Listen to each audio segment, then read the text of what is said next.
నమస్తే, welcome to our channel. నేను పద్మిని. ప్రస్తుతం పాటు సీనియర్ జర్నలిస్ట్ భరద్వాజ్ గారు ఉన్నారు, మాట్లాడదాం. సార్ నమస్తే. సార్ నమస్తే అండి.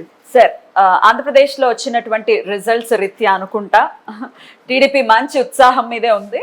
తెలంగాణలో కూడా మళ్ళీ రీఓపెన్ చేయబోతున్నారు టీడీపీని అనే మాట చాలా చాలా గట్టిగానే వినపడుతోంది. దీని వెనకాల ఉన్నటువంటి వ్యవహారం ఏంటి? అసలు మళ్ళీ రీఓపెన్ చేస్తే ఎట్లాంటి పరిస్థితి ఉంటుంది టీడీపీకి? ఇక్కడ ఒకసారి కాంగ్రెస్ లో కలిసిన తర్వాత డెఫినెట్ గా నమ్మకాన్ని కోల్పోయినటువంటి ఆ పార్టీ లిటరల్లీ భూస్థాపితం అయిందా అని అంటే అవుననే సమాధానాలు చాలా మంది నుంచి వినపడింది. మరి ఇప్పుడు రీఓపెన్ చేస్తే ఎలా ఉంటుంది టీడీపీకి పరిస్థితి అనేది ఒక్కసారి మీ ద్వారా. అంటే తెలుగుదేశం పార్టీ ఇక్కడ తెలంగాణ రాష్ట్ర ఏర్పాటు సందర్భంగా ఆయన రెండు కళ్ళ సిద్ధాంతం అని మాట్లాడాడు. ఈ రెండు కళ్ళ సిద్ధాంతం మాట్లాడిన తర్వాత 2014 ఎన్నికల్లో ఇక్కడ చాలా తక్కువ సీట్లు మాత్రమే గెలుచుకుంది తెలుగుదేశం పార్టీ. కేసీఆర్ అధికారంలోకి వచ్చిన తర్వాత, అంటే కేసీఆర్ కూడా తెలుగుదేశం పార్టీలో నుంచి బయటకు వెళ్ళిన ముక్కే కాబట్టి చాలామందితో ఆయన కాంట్రాక్ట్స్ ఉన్నాయి. ఆయన అట్రాక్ట్ చేశాడు వీళ్ళందరినీ. అంటే మాధవరం కృష్ణారావు లాంటి హార్డ్ కోర్ తెలుగుదేశం ఎమ్మెల్యేలు కూడా వెళ్ళిపోయారు అక్కడికి. వెళ్ళిపోయి టోటల్గా తెలుగుదేశమే టీఆర్ఎస్గా మారింది. అప్పుడు టీఆర్ఎస్ ఇప్పుడు ఎలాగైతే ఆంధ్రప్రదేశ్లో కాంగ్రెస్ పార్టీలో అంటే ఆంధ్రరత్న భవన్లో ఆఫీస్ బాయ్లు కూడా వెళ్ళిపోయి వైసీపీలో చేరారు అని ఒక జోక్ సర్క్యులేట్ అయ్యేది. అంటే టోటల్గా వాషౌట్. ఆంధ్రరత్న భవన్ నుంచి ప్రతి ఒక్కరు వెళ్ళిపోయి వైఎస్ఆర్సీపీ ఆఫీస్లో చేరిపోయారు అని. అదే పరిస్థితి ఇక్కడ టీడీపీ నుంచి దాదాపు అందరూ వెళ్ళిపోయి టీఆర్ఎస్లో చేరిపోయారు అని. ఈ పరిస్థితుల్లో ఇక్కడ కొనసాగాల వద్దా అనేది ఒక సందిగ్ధత మొదలైంది తెలుగుదేశంలో. అయినప్పటికీ ఫైట్ చేశారు. 2 ఎన్నికల్లో ఫైట్ చేశారు వాళ్ళు. రెండో ఎన్నికలో అసలు ఏ రకమైన ఫలితము రాలేదు వాళ్ళకి. రాకపోయిన తర్వాత ఏపీలో 2019లో జగన్మోహన్ రెడ్డి గెలిచిన తర్వాత ప్రెజర్ పెరిగింది తెలుగుదేశానికి. తెలుగుదేశం పార్టీ మీద ప్రెజర్ పెరిగిన తర్వాత ఆయనకి అంటే జగన్ కేసీఆర్ కలవటము తన మీద ప్రెజర్ పెరగటము, ఈ విషయాలన్నింటినీ దృష్టిలో పెట్టుకుని ఆయన తెలంగాణలో కాంగ్రెస్ పార్టీని అలాగే ఆంధ్రాలో కాంగ్రెస్ పార్టీని రైజ్ చేయటానికి దొడ్డిదారిన ప్రయత్నాలు చేశాడు చంద్రబాబు నాయుడు గారు. బడిసి కొట్టిందా ప్రయత్నం? లేదు, ఏమీ కాలేదండి, ఏమీ కాలేదు. ఆయన అసెంబ్లీ ఎన్నికల్లో వాంటెడ్గానే పోటీ చేయలేదు. నిజానికి కాసాని జ్ఞానేశ్వర్ గారు ఎమ్మెల్యేల జాబితా రెడీ చేసి కొంతమంది దగ్గర ఆల్రెడీ ఆయన పార్టీ ఫండ్ పేరుతో కొంత డబ్బులు కూడా తీసుకుని, అప్పటికి జైల్లో ఉన్నాడు ఆయన చంద్రబాబు నాయుడు గారు. జైల్లో ఉన్న బాబు గారిని కలిసి ఈ లిస్టు చూపిస్తే ఆయన రిజెక్ట్ చేశాడు, వద్దు మనం కంటెస్ట్ చేయొద్దు అని. అంటే ఆయన వ్యూహం ఏంటంటే ఇక్కడ కేసీఆర్ని ఓడించి కాంగ్రెస్ పార్టీని అధికారంలోకి తీసుకురావాలి, దానికి మనం కొంత హెల్ప్ అవ్వాలి అని ప్రోగ్రామ్ డిజైన్ చేశాడు ఆయన. హెల్ప్ అవ్వడం అంటే అసలు పోటీ చేయకుండా ఉండటమే. అంటే తెలుగుదేశానికి ఓట్ బ్యాంక్ ఉంది తెలంగాణలో. ఈ ఓట్ బ్యాంకు అవతలకి వెళ్ళిపోతుంది కాంగ్రెస్కి ఓట్ బ్యాంకుని ట్రాన్స్ఫర్ చేయడానికి కూడా విపరీతంగా కృషి చేశారు. అలాగే హైదరాబాదులో చాలా అపార్ట్మెంటుల్లో అంటే తెలుగుదేశం పార్టీకి సంబంధించిన వాళ్ళు అనుకున్న వాళ్ళందరినీ కూర్చోబెట్టి మాట్లాడారు, మీరు కాంగ్రెస్కి అనుకూలంగా ఓటేయండి అని. కానీ అది అర్బన్ ఏరియాల్లో వర్కౌట్ అవ్వలేదు. అర్బన్ ఏరియాల్లో ఉన్నటువంటి సెటిలర్స్ అందరూ కూడా బీఆర్ఎస్ అనుకూలంగానే వెళ్ళారు. ఇప్పుడు కలిసి పోటీ చేయకుండా కాంగ్రెస్ కి హెల్ప్ చేసినటువంటి టీడీపీకి మరి ఎందుకు 2019లో స్ట్రాటజీ వర్కౌట్ అవ్వలేదు? ఇద్దరు కలిసినప్పుడు ఎందుకని బెడిసికొట్టింది? ఇద్దరు కలవలేదండి. అంటే కలిసారు తెలంగాణలో కలిశారు కానీ అది వేరు. అంటే ఆ స్ట్రాటజీ ఎందుకు వర్కౌట్ అవ్వలేదు అంటున్నా. ఆ స్ట్రాటజీ ఎందుకు వర్కౌట్ అవ్వలేదు అంటే ఇక్కడ కేసీఆర్ స్ట్రాంగ్ గా ఉన్నాడు. అప్పటికి ఇంకా సెంటిమెంట్ బలంగా ఉంది తెలంగాణ వరకు. ఏపీలోనేమో మార్పు కోరుకున్నారు జనాలు. ఆ మార్పు కోరుకోవడం వల్ల జగన్మోహన్ రెడ్డి గెలిచాడు. జగన్మోహన్ రెడ్డి కేసీఆర్ కలిసిపోయే తనకు అన్యాయం జరిగిపోతోంది అనేది అందులో భాగంగా ఆయన ఇక్కడ కాంగ్రెస్ని గెలిపించి ఏదో విధంగా కేసీఆర్ని పక్కకు తోయాలి అని అనుకున్నాడు. అలాగే ఇందులో భాగంగానే ఏపీలో కాంగ్రెస్ని కూడా రీఓపెన్ చేయాలి, అలాగే షర్మిలని పిసిసి ప్రెసిడెంట్ చేయటం వెనకాల కూడా ఈయన ఆలోచన నడిచింది. అక్కడ కూడా ఏం వర్కౌట్ కలిగదు సార్, ఇప్పుడు కూడా 0 సీట్సే వచ్చాయి కదా. అంటే కాంగ్రెస్ పార్టీకి ఏమీ రాలేదు, పైగా ఓట్ బ్యాంక్ కూడా తగ్గిపోయింది, దానికి ఉన్నటువంటి ఓట్ పర్సంటేజ్ కూడా పడిపోయింది గణనీయంగా. పడిపోయినప్పటికీ కూడా ఎస్టాబ్లిష్ చేయాలి అనుకున్నారు. లేదు అంటే కాంగ్రెస్ ని వినియోగించుకుని జగన్మోహన్ రెడ్డిని దెబ్బకొట్టాడు అక్కడ. అంటే షర్మిల గారి ప్రచారం అంతా కూడా జగన్మోహన్ రెడ్డిని కేంద్రంగా పెట్టుకునే జరిగింది. జగన్మోహన్ రెడ్డి సైకో అనేది నినాదం కదా వీళ్ళది, తెలుగుదేశం వాళ్ళది. అతను సైకో అనే నినాదాన్ని ఎస్టాబ్లిష్ చేయడంలో షర్మిల గారు అలాగే సునీత గారు వీళ్ళిద్దరూ కూడా కూటమికి విపరీతంగా హెల్ప్ చేశారు. హెల్ప్ చేసి కూటమి గెలుపుకి కాంగ్రెస్ ఓటు బ్యాంక్ ఉన్నటువంటి ఆ 2%, 3% ఓట్లు కూడా కూటమి వైపు టర్న్ అయినాయి. అంటే జగన్మోహన్ రెడ్డిని ఆయన పార్టీని షట్ డౌన్ చేస్తే తప్ప కాంగ్రెస్ పార్టీకి మనుగడ లేదు అనే వాతావరణాన్ని కల్పించగలిగాడు చంద్రబాబు. కల్పించి జగన్ని షట్ డౌన్ చేయడంలో మేము సహకరిస్తాం. జగన్ ఎప్పుడైతే షట్ డౌన్ అవుతాడో ఇమ్మీడియట్గా మీరు రైజ్ అవ్వండి, రైజ్ అవటానికి మీకు అవకాశం దొరుకుతుంది. ఎలాగైతే మీ పార్టీలో ఉన్నటువంటి ఆఫీస్ బాయ్లను కూడా వాళ్ళు తీసుకెళ్ళిపోయారో మళ్ళీ మీరు రీగెయిన్ అవ్వండి, అందుకు మీరు ఏదో కసరత్తు చేయండి అని చెప్పాడు ఆయన. కాంగ్రెస్ పార్టీకి జరిగిన మేలు ఏమిటి అంటే జగన్ ఓడిపోవడం ఒకటే, అంతకుమించి ఏమీ లేదు. జగన్ ఓడించటం కోసం అందరూ కలిశారు. అంటే ఏపీలో 2 కంపార్ట్మెంట్ల ట్రైన్ నడిచింది మొన్న. ఒక కంపార్ట్మెంట్లో కాంగ్రెస్ లెఫ్ట్, ఇంకో కంపార్ట్మెంట్లో జనసేన, టీడీపీ, బీజేపీ. ఈ 2 కంపార్ట్మెంట్ల ట్రైన్కి డ్రైవర్ చంద్రబాబే. అలా అంటే జాతీయ స్థాయిలో పోటీ పడ్డటువంటి కాంగ్రెస్ బీజేపీల రెండింటితోనూ ఈయన స్నేహం చేశాడు. పగలు బీజేపీతోనూ రాత్రి కాంగ్రెస్తోనూ కాపురం చేశాడు ఆయన చంద్రబాబు నాయుడు గారు. రీఓపెన్ అయిన తర్వాత ఎట్లా ఉంటుంది పరిస్థితి తెలంగాణలో అనేది ఒకసారి చెప్పండి. అంటే ఇప్పుడు ఆయన గురు శిష్యుల మీటింగ్ అంటున్నారు, ఈరోజు మీటింగ్ జరుగుతోంది. రేవంత్ రెడ్డిను చంద్రబాబు కలిసి కూర్చుని, అంటే 2 రాష్ట్రాల మధ్య విభజన అనంతరం చాలా సమస్యలు ఉన్నాయి. అంటే ఆస్తుల పంపిణీ గొడవ ఒకటి ఉంది, ఇక్కడ ఉన్నటువంటి ఆంధ్ర ఆస్తులు ఎలా సెటిల్ చేయాలి అనేది ఒకటి. తర్వాత ఈ పన్నులలో వాటా, ఈ విభజన సమయంలో పన్నులలో వాటా ఇవ్వాలి వాళ్ళకి. హైదరాబాద్ నుంచి వస్తున్నటువంటి ట్యాక్సుల్లో ఈ 10 ఏళ్ల లెక్కలు దానికి ఉమ్మడి రాజధానిగా ఉన్నప్పుడు కేంద్ర ప్రభుత్వం నిబంధనల ప్రకారం వాళ్ళకి రావాల్సినటువంటి షేర్ తాలూకా గొడవ ఒకటి ఉంది, అది అపరిష్కృతంగానే ఉండిపోయింది. అదొకటి ఈరోజు సెటిల్ చేయబోతున్నారు వాళ్ళు. అలాగే జల వివాదాలు ఉన్నాయి పొరుగు రాష్ట్రాలతో, తెలంగాణతో పాటు ఛత్తీస్గఢ్ ఇతర రాష్ట్రాలతో జల పంపిణీకి సంబంధించిన గొడవలు ఉన్నాయి, అదొకటి మాట్లాడుకోవాలి. తర్వాత తెలంగాణ నుంచి అక్కడ కలిసినటువంటి మండలాలు ఉన్నాయి, వాటికి సంబంధించిన వ్యవహారం కూడా ఇంకా అపరిష్కృతంగానే ఉంది. ఇవన్నీ 2 రాష్ట్రాల మధ్య ఉన్న పాత సమస్యలు మాట్లాడుకోవటానికి కలిశారు. కానీ పొలిటికల్ ప్రోగ్రామ్ ఉంది దీని వెనకాల. అంటే 2 తెలుగు రాష్ట్రాలకి మేము మేలు చేస్తున్నామని ప్రొజెక్ట్ కావటం అనేది మీటింగ్ ఉద్దేశం.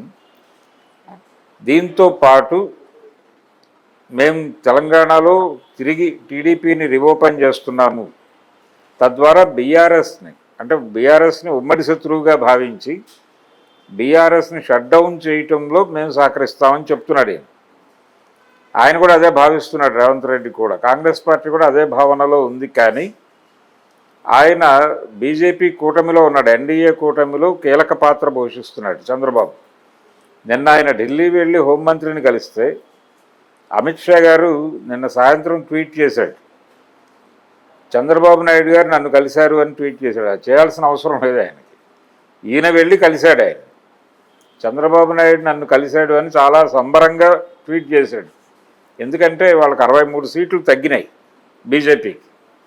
ఆ లోటుని భర్తీ చేయడంలో ఈయన పాత్ర ఉంది చంద్రబాబు.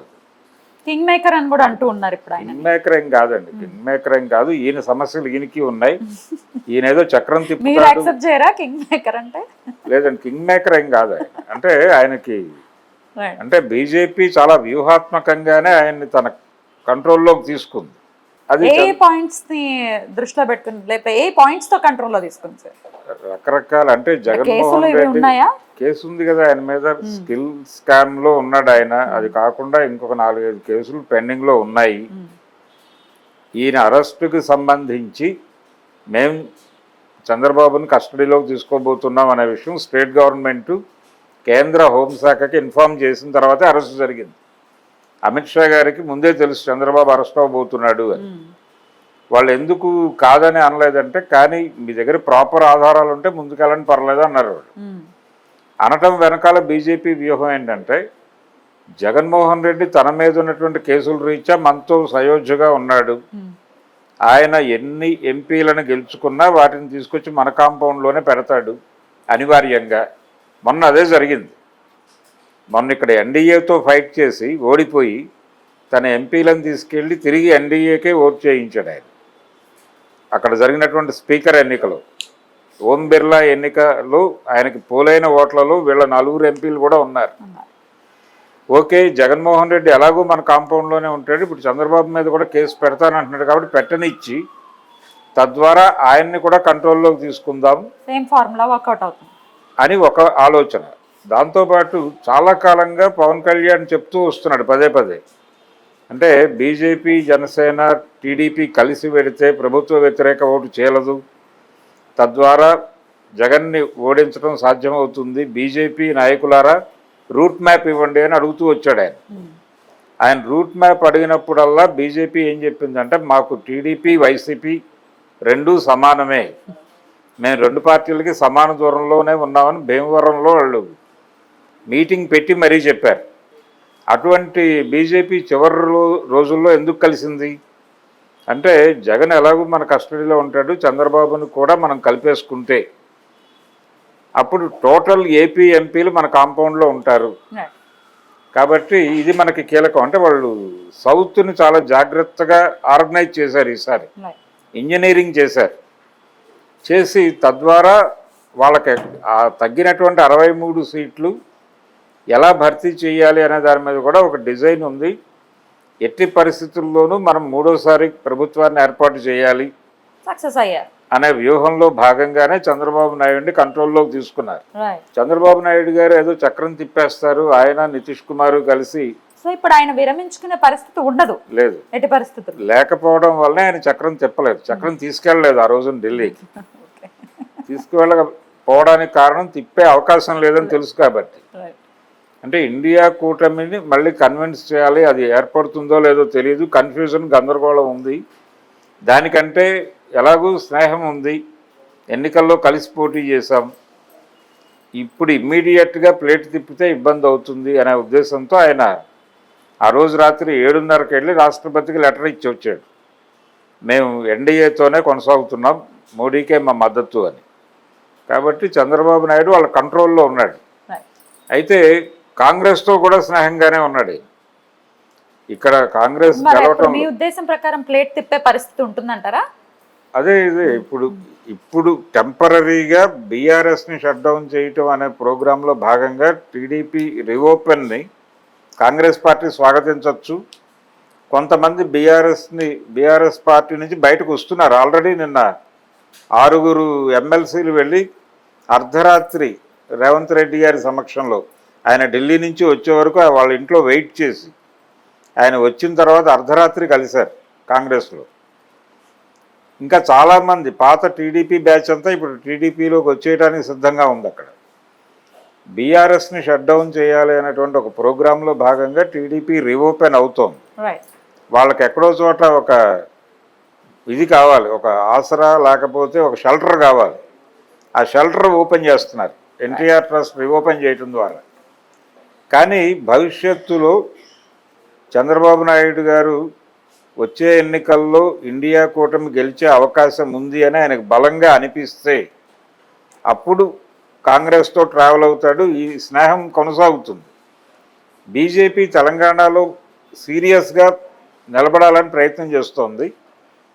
రేపు ఇండియా కూటమి గెలిచే పరిస్థితి లేదు అని అనిపించి, లేదు బీజేపీ వ్యూహాత్మకంగా జమిలి ఎన్నికలకు వెళ్ళాలి అనే ఉద్దేశంతో 1 ఇయర్ ముందే ఎన్నికలకు వెడితే అప్పుడు వాళ్ళ స్కీమింగ్ వర్కౌట్ అవుతుంది అని చంద్రబాబు కనిపిస్తే ఆయన ఖచ్చితంగా బీజేపీతోనే ఉంటాడు. బీజేపీతోనే ఉండి బీజేపీతో సీట్ షేరింగ్ చేసుకుని ఇక్కడ బీజేపీ నాయకత్వంలో, అంటే నిజానికి బీజేపీ కంటే టీడీపీ పెద్ద పార్టీ ఇక్కడ అయినప్పటికీ ఇప్పుడు మారిన ఈక్వేషన్లో బీజేపీకి లొంగి ఆయన ఇక్కడ బీజేపీకి లీడ్ రోల్ ఇచ్చి బీజేపీకి ముఖ్యమంత్రి పదవి కూడా ఇచ్చి ఫెసిలిటేట్ చేసేటువంటి ఛాన్స్ కూడా ఉంది. ఈ మొత్తం సినారీలో లేకపోతే ఈ మొత్తం స్టోరీలో కేసీఆర్ గారు ఏంటి ప్రేక్షక పాత్ర ఇచ్చే పరిస్థితి, లేకపోతే ఏమిటి మరి నెక్స్ట్ స్టెప్ ఎలా ఉంటుంది ఆయన? అంటే కేసీఆర్ గారు ప్రస్తుతం జరిగే పరిణామాలు పరిశీలిస్తున్నాడు ఆయన. నిజానికి మొన్న బీజేపీ గెలుపు వెనకాల ఆయన కూడా సహకరించేట వాళ్ళు, లేకపోతే అన్ని సీట్లు బీజేపీకి వచ్చే అవకాశం లేదు. ఆయన ఇబ్బందుల రీత్యా ఆయన తనకి తాను వెనక్కి నడిచాడు. అంటే కాంగ్రెస్ని ఎలా నిలువరించాలి అనే ప్రోగ్రాంలో ఉన్నాడు ఇప్పుడు ఆయన. వచ్చే ఎన్నికల నాటికి బీజేపీ టీడీపీ కూటమి ఇక్కడ వర్కౌట్ అయితే అప్పుడు కేసీఆర్ ఏం చేయాలి అనేది ఆయన ఒక వ్యూహరచన చేసుకుంటున్నాడు. కాంగ్రెస్తో ట్రావెల్ అవ్వాల్సిన పరిస్థితి ఏర్పడుతుంది. ఈ కూటమి బలపడితే వీళ్ళు గెలిచే అవకాశం ఉంటుంది. ఎందుకంటే కాంగ్రెస్ పార్టీకి కొద్దో గొప్ప అప్పటికి ప్రభుత్వ వ్యతిరేక ఓటు కన్సాలిడేట్ అయి ఉంటుంది.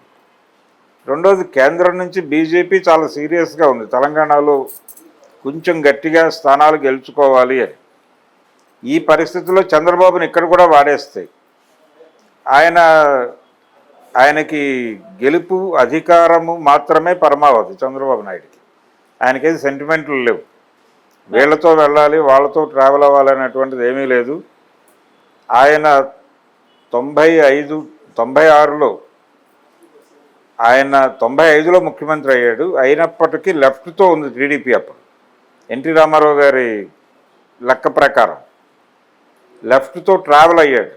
ట్రావెల్ అయ్యి తిరిగి 99 ఎన్నికలకి ఆయన స్టాండ్ మార్చాడు. బీజేపీతో ట్రావెల్ అయ్యాడు. ఆ తర్వాత కాంగ్రెస్తో ట్రావెల్ అయ్యాడు. మధ్యలో మళ్ళీ బీజేపీతో ట్రావెల్ అయ్యాడు. ఇలా నిజానికి రాష్ట్ర విభజన అనంతరం అంటే 2014లోనే ఆయన బీజేపీతో మోడీ గారితో పొత్తు పెట్టుకోవడానికి ముందు జరిగినటువంటి మహానాడు వీడియోస్ ఉన్నాయి ఇంకా యూట్యూబ్లో. ఎన్టీ రామారావు గారి విగ్రహం మీద ప్రమాణం చేసి ఆయన గతంలో బీజేపీతో ప్రయాణం చేయటం నేను తప్పు చేశాను మీ ఆలోచనలకు విరుద్ధంగా, అంటే జాతీయ పార్టీలతో ఎప్పుడూ పొత్తు పెట్టుకోకూడదు అనేది ఆయన సిద్ధాంతం. ఎన్టీఆర్ది. మీ సిద్ధాంతానికి భిన్నంగా నేను బీజేపీతో ప్రయాణించాను, అది తప్పని తెలుసుకున్నాను, ఇకపై జరగదు అని మీ మీద ప్రమాణం చేస్తున్నానని అన్నాడు ఆయన. ఆ వీడియోస్ ఇప్పుడు కూడా చూసుకోవచ్చు యూట్యూబ్లో. అదే ఆ మాట చెప్పిన 4 నెలలు తిరగకుండా ఆయన బీజేపీతో పొత్తు పెట్టుకుని మళ్ళీ 2014 ఎన్నికల్లో బీజేపీ జనసేన టీడీపీ ఎన్నికలకు వెళ్ళింది ఏపీలో. ఆయనకు సెంటిమెంట్లు లేవు. ఆయనకు అధికారం మాత్రమే పరమావధి. అందుకని ఈ రోజున ఆయనకి సహకరిస్తున్నాడు రేవంత్ రెడ్డి. ఇప్పుడు గురు శిష్యుల మీటింగ్ అంటున్నారు దీన్ని. ఈ అంటున్న వాళ్ళందరూ అవాక్కయ్యేలాగా వచ్చే ఎన్నికల్లో సీన్ ఉండే అవకాశం ఉంది. చూద్దాం ఏం జరగబోతుందో. Right sir, thank you so much. నమస్తే. నమస్తే.